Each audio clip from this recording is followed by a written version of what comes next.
Um ser que se alimenta da essência vital. Um demônio que transforma as suas vítimas em mortas-vivas. Se você chegou até aqui, não pode mais sair. Ficou curioso? Quer saber mais? Então siga-me.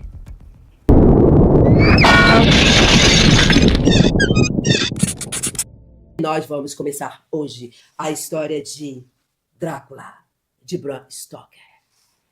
A história mais vampiresca de toda a literatura universal. Seja lá o que isto significa. Agora vamos ao que interessa, porque eu tenho muita pressa. Vamos resenhar. Jonathan Harker é um advogado de Londres que está a caminho da Transilvânia para poder tratar com um homem muito ilustre a respeito da compra de um imóvel. Esse homem é o Conde Drácula. Na véspera da viagem, coisas muito estranhas começam a acontecer com Jonathan. Cães uivam a noite toda embaixo da sua janela e não o deixam dormir. Na manhã seguinte, quando já está se preparando para sair, a dona da pousada tenta dissuadi-lo. Tira o terço que carrega no seu pescoço, coloca-o no pescoço de Jonathan e diz: não o tire jamais do seu pescoço. Faça isso pela sua mãe. Jonathan viaja durante todo o dia e ele observa que em alguns trechos da viagem existem cruzes em ambos os lados e que os passageiros fazem o sinal da cruz e começam a rezar quando as veem. Conforme a tarde vai avançando, os passageiros vão até o condutor da carruagem para implorar que ele vá cada vez mais rápido a ponto de Jonathan ter que se segurar para não cair. Quando finalmente Jonathan chega no ponto marcado e desce da carruagem, o condutor estala o chicote com tanta violência no lombo dos cavalos que eles começam a sangrar e a urrar de dor e arrancam com toda a velocidade e desaparecem no meio da noite sombria. Jonathan sente um calafrio, um presságio de mau agouro. Pouco tempo depois, uma caleche belíssima chega, guiada por 4 cavalos negros maravilhosos. E Jonathan entra. E ele observa que o condutor tem olhos vermelhos e dentes muito brancos e um sorriso cruel. Sem dizer uma única palavra, ele arranca com a caleche pelo meio do desfiladeiro.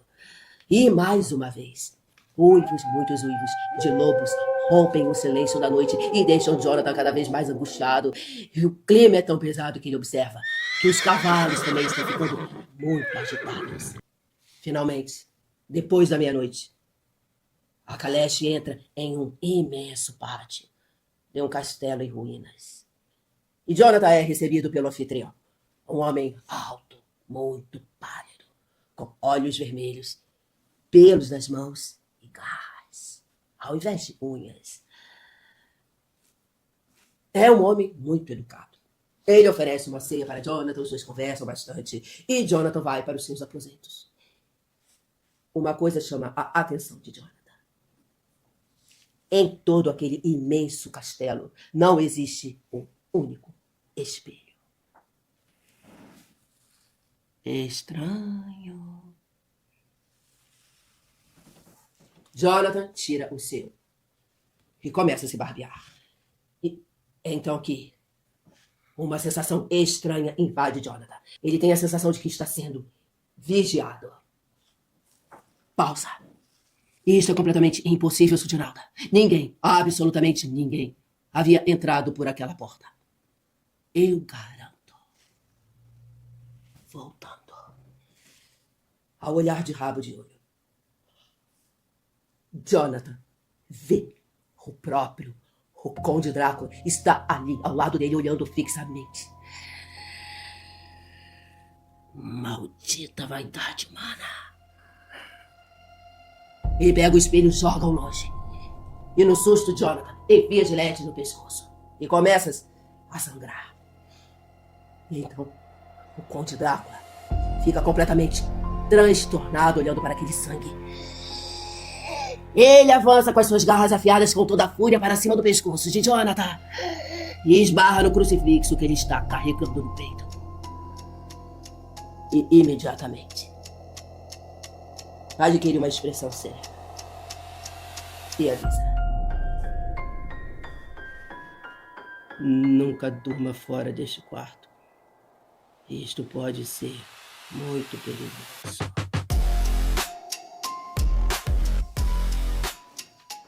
Pausa. Jonathan teve a experiência mais aterrorizante de toda a sua vida. Mal sabe ele que esta foi apenas a primeira. Voltando.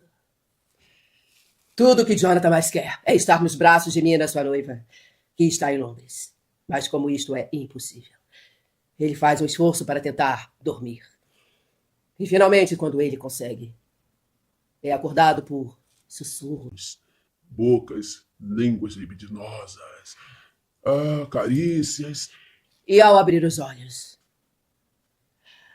Jonathan vê 3 mulheres brancas, belíssimas, sensuais, de olhos vermelhos, que apontam seus caninos para Jonathan e partem para cima dele. No susto, ele grita, e num passe de mágica, o Conde Drácula surge naquele quarto com um movimento. Ele afasta as 3 mulheres, que caem no chão. Jonathan não acredita no que os seus olhos estão vendo. Aquelas 3 mulheres belíssimas se transformam em 3 vermes rastejantes, implorando perdão para o Conde Drácula, que está irado. Como ousam encostarem nele? Ele é meu! Eles desaparecem. Jonathan passa a noite em vigília temendo por sua vida. E ele resolve tomar um ar na janela. Ao olhar,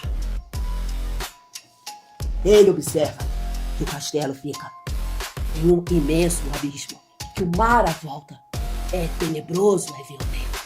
Jonathan cai em si. Ele é um prisioneiro.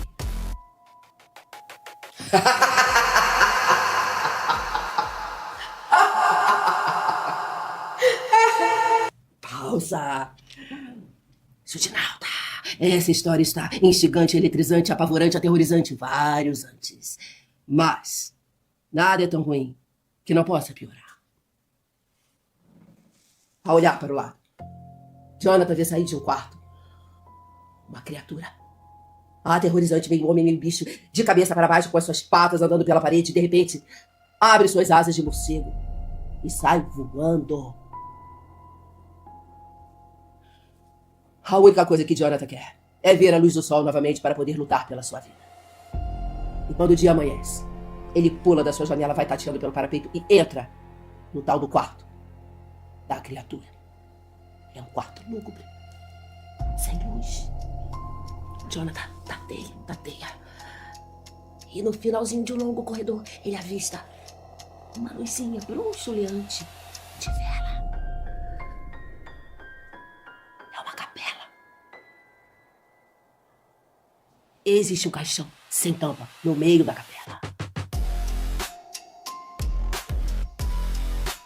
Sutinalda, o Conde Drácula está dormindo profundamente dentro deste caixão. Jonathan se assusta, mas ele não pode fazer nada porque imediatamente chega no quarto. Passos, ele tem que se esconder. São ciganos que carregam o caixão do Conde Drácula e dizem que vão levá-lo para Londres num navio.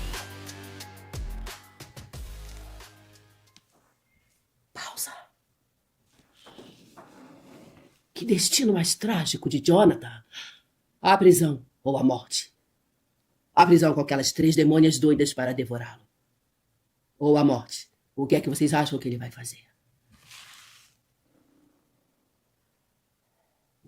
Jonathan decide. Ele vai para o parapeito da janela e atira-se ao mar. O seu corpo desaparece naquelas águas gélidas e revoltadas. Será que ele sobrevive? Ou vira comidinha de tubarão? Sutinalda, essa história é ou não é aterrorizante? Me diga o que foi que vocês acharam. Vocês têm coragem de continuar? Se a resposta for sim, sigam-me nas minhas redes sociais e aguardem as minhas notificações, porque eu garanto para vocês, essa história só vai piorar.